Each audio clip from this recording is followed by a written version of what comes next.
Dalla notte del 19 maggio, nell'Alto Polesine e nella Bassa Padovana, le forti scosse di terremoto, partite dall'epicentro localizzato a Sant'Agostino, Ferrara, hanno suscitato paura ed apprensione e non sono mancati danni, talvolta anche ingenti, ai beni architettonici.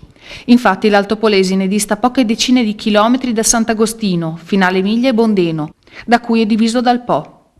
Abbiamo sentito telefonicamente l'architetto Massimiliano Furini, che si occupa del patrimonio religioso polesano, curando il restauro di diverse chiese. Abbiamo fatto con lui un primo punto della situazione a grandi linee e dei danni. Gaiba praticamente niente, è caduto un pinnacolo a Fiesso, a Stienta, so che è chiusa per precauzione la chiesa di Trecenta, ma ha solo piccoli danni, anche quella di Salara. Il grosso è Ficarolo e Cauto.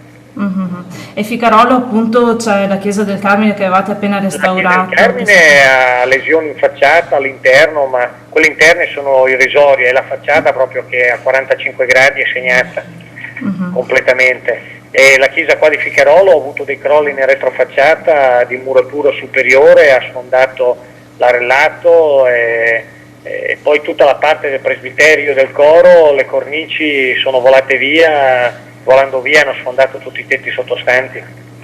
E adesso c'è preoccupazione appunto per il campanile. Il campanile c'è la cuspide che è lesionata, e se le scosse si riducono possiamo intervenire, così com'è non dovrebbe succedere nulla. Il problema è quello che se continuano le scosse capisci anche tu che certo.